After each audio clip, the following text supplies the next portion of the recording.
Bueno, ahora vamos a hablar sobre las doctrinas que han explicado o que explicaron durante el siglo XX la relación entre el derecho internacional y el derecho interno, y en realidad se reducen al monismo y al dualismo. Y se reduce también a una polémica muy interesante que inició prácticamente a inicios del siglo XX entre grandes teóricos del derecho. Por un lado Triepel, por el otro lado Kelsen, y luego se sumó Dionisio Ancelotti, por ejemplo, ya internacionalista italiano, del lado de los dualistas. En realidad fue Hans Triepel el primero que propuso revisar con rigor teórico, jurídico, la relación entre el derecho internacional y el derecho interno, y abandera él mismo la postura o la doctrina dualista. Y Kelsen, el gran teórico del derecho que influenció a muchas otras escuelas de pensamiento y que además influenció distintas instituciones jurídicas, abandera el monismo jurídico.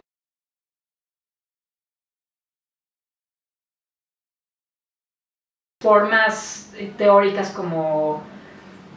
acostumbramos definir esta relación, por ejemplo, distinguiendo entre una posición monista y una posición dualista,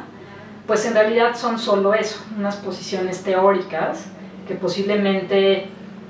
pueden ejemplificar como un segmento de prácticas, pero debajo de esas posiciones teóricas pues está la vida de esas interacciones entre dos tipos de normas muy distintas que se reciben en los sistemas nacionales pues de acuerdo con muchas condiciones de los sistemas políticos y jurídicos locales o regionales, pero esas particularidades de los órdenes políticos o jurídicos digamos que colorean el rango de posibilidades de estas interacciones de muchas formas, solo que pues para simplificar y a veces también para reforzar ciertas ideologías sobre la naturaleza del Estado, del derecho internacional, pues empleamos estas figuras teóricas casi de modo retórico. Kelsen es uno de los autores que con más claridad ha explicado la diferencia entre el dualismo y el monismo. En su teoría pura del derecho nos explica el dualismo como aquel sistema jurídico que considera el derecho internacional y el derecho nacional como dos sistemas jurídicos completamente separados, lo que significa dos normas fundantes básicas distintas. Prácticamente cuando Kelsen en su teoría general del derecho y del Estado responde los postulados de Triepel, lo hace a partir de tres grandes conceptos: las fuentes del derecho, los sujetos del derecho y el objeto de las relaciones. Es decir, mientras que los dualistas suponían que el derecho internacional y el derecho interno eran sistemas diferentes, porque eran fuentes de derecho diferentes, porque eran sujetos diferentes y el objeto de las relaciones jurídicas era diferente, Hans Kelsen responde diciendo que si bien es cierto las fuentes no son exactamente las mismas, el procedimiento de creación sí es el mismo, los sujetos son los mismos y al final el objeto de la relación jurídica también es el mismo. Por lo tanto, no son dos sistemas jurídicos, sino uno solo, y a eso Hans Kelsen denominará monismo jurídico. El monismo es aquella visión del derecho internacional que considera que tanto derecho nacional como internacional constituyen un orden jurídico. Por lo tanto, es una visión mucho más unitaria. La diferencia que puede existir es si se da primacía al derecho nacional o si se da primacía al derecho internacional.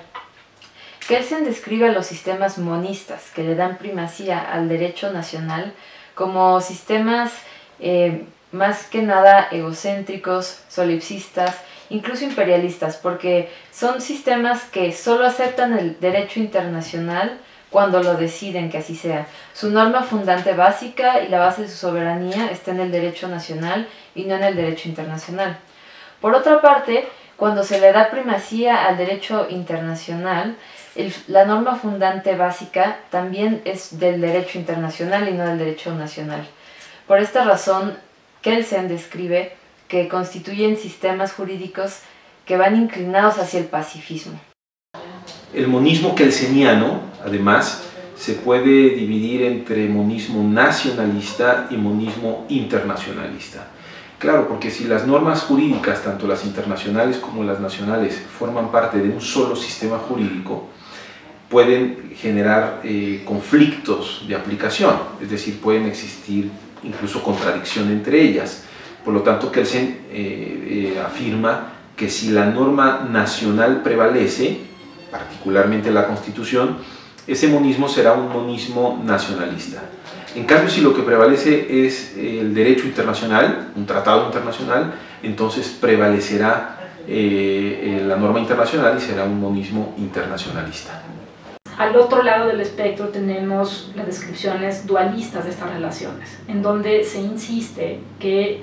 la fuente normativa, la autoridad de los órdenes nacionales y del orden jurídico internacional son distintas y no están conceptualmente relacionadas. Para Kelsen el dualismo no tiene sentido, dado que algo no puede ser y no ser al mismo tiempo. Lo descalifica como ilógico. Solo puede haber una norma fundante básica que dé fundamento al resto de las normas posteriores, jerárquicamente, ¿no?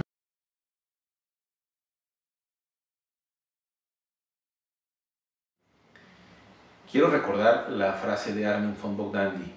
en un texto que se tradujo al español y que está publicado por el Instituto de Investigaciones Jurídicas hacia un nuevo derecho público, en el que afirma que el monismo y el dualismo en el siglo XXI son zombies jurídicos que nos persiguen, porque todavía tratamos de explicar a partir de esas categorías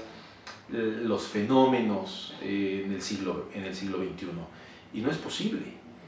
Veremos en otros ejercicios que a partir de la contradicción de tesis 293, diagonal 2011, ya no es posible ni con el dualismo, ni con el monismo, sea nacionalista o internacionalista, explicar lo que sucede en determinadas situaciones.